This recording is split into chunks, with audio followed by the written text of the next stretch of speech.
In our last video, we drew the capital H and the capital O in a serif and a sans serif version. Now let's do the same for our lowercase n and our lowercase o. Back in our font file, I'm going to select N and O respectively. First we'll start with the O this time because I think it'll be easy for us to pull from that capital O that we had just done.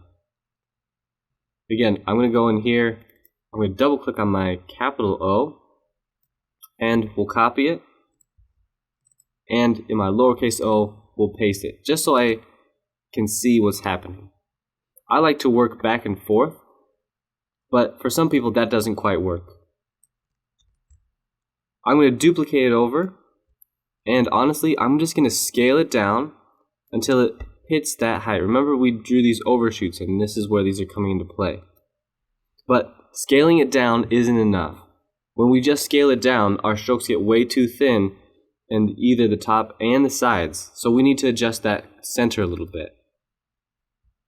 Again, I'm going to add a component, I'm going to add our measuring stick, and now I've got my lowercase one that we can add. Here you can see that we're going to make this quite a bit smaller, so I'm going to double click to select that counter shape, and I'm going to hold Alt and Shift to scale it through the center. If you don't like using that measuring stick, you can just watch down there in the preview as you scale this. We'll do it again, and you can see that preview down there is already scaling it all over the place. I'm going to undo that and say, that looks pretty good. I like to make my previews really small. I like to think about it like I'm making text or reading text on a screen. Sometimes we can get a little drunk and look at our letter forms only at a large scale, but it's really helpful to look at them at a smaller scale. And our O is done. Just like I said before, our O doesn't have any changes from the serif to the sans serif version, so we'll just duplicate them in, and then we'll double click to get rid of that capital O that we brought in before. Now we can move on to our lowercase n. Again, I'm going to start with a sans serif version, and I'm going to add a component, which is our measuring stick, and I'm going to go and draw a rectangle. Again, super easy. We're going to pull it in here, and we're going to give it the right width that we want, and move them over here to the side. I'm going to delete that guide now. Then I'm going to start the foot by putting it there, and I just want to find the right width. So I'm looking at these two posts in relationship to that O, and I think it needs to be something about like that. We're not actually going to use this one. Instead, I'm going to take that pen tool, and I'm going to use some overlap, so I'm going to put a point there. I'm going to have the curved part of our N come up to that overshoot. I'm going to give it some handles. I'm going to give it a stem down 2 feet. We'll come back and edit. Handle up, across, and back into my N. Now, I said this earlier, we lost one of these handles here. I'm going to hold Option and click on that path to get that handle back. I'm going to double click to get them in, and we've got it. Now, I'm going to move these points to where I thought this needs to be. So I wanted them on all these points here.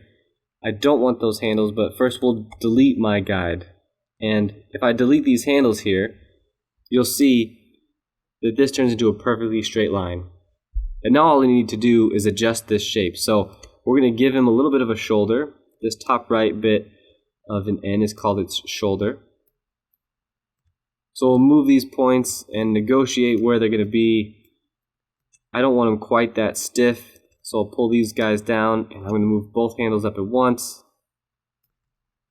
Again, I'm looking at my preview to see how he's doing. Mid-roll time. Be sure to like and subscribe to the video if you haven't already. It's going to be the best way to support these videos so I can keep putting them out and keep making them free to access. Alright, back.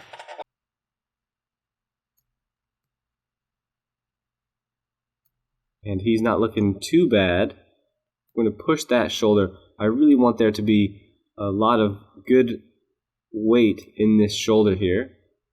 And you can see in my preview that something's gone wrong. That's because my paths are out of whack. So we're going to do path, and we're going to correct that path direction.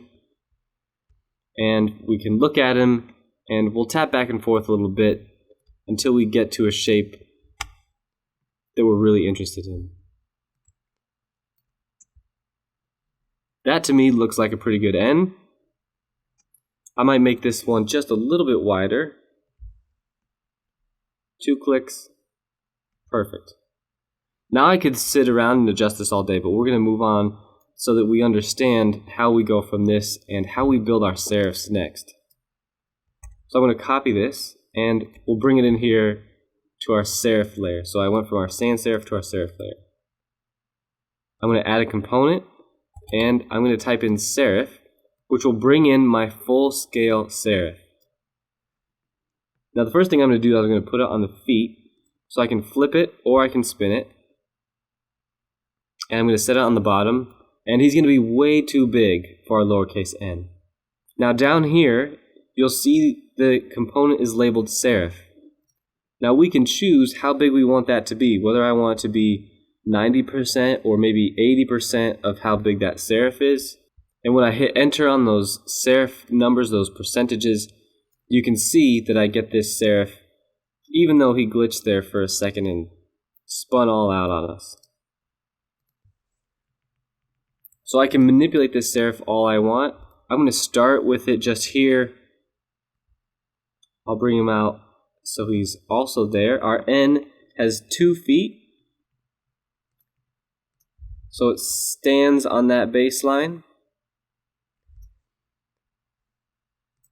And then our N gets tricky, and it doesn't actually have 2 on the top here. So if I were to put this serif up here, you'll notice that that right side would run into that shoulder edge. We don't want that, so we're going to unflip it. And I'm just going to draw a new serif. So from here, I can either draw a new serif or I can manipulate this path here. We can go either one. It might be easier for us to draw a new serif instead. So with my serif still here, I'm going to draw a shape that's pretty close to it because I want it to look similar. Though he will end up in that corner and down here. Something about like that. So this point is a little bit higher because we raised that like it was cupped.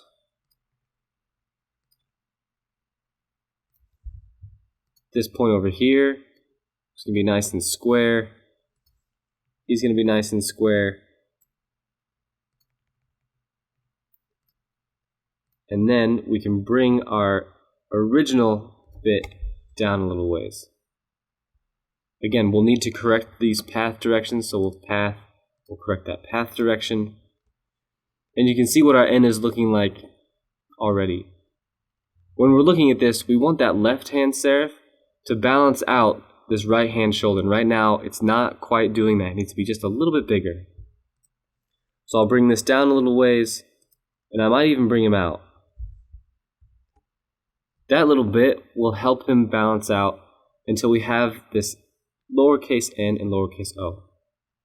The last thing I want to make sure is that I'm happy with how these two look.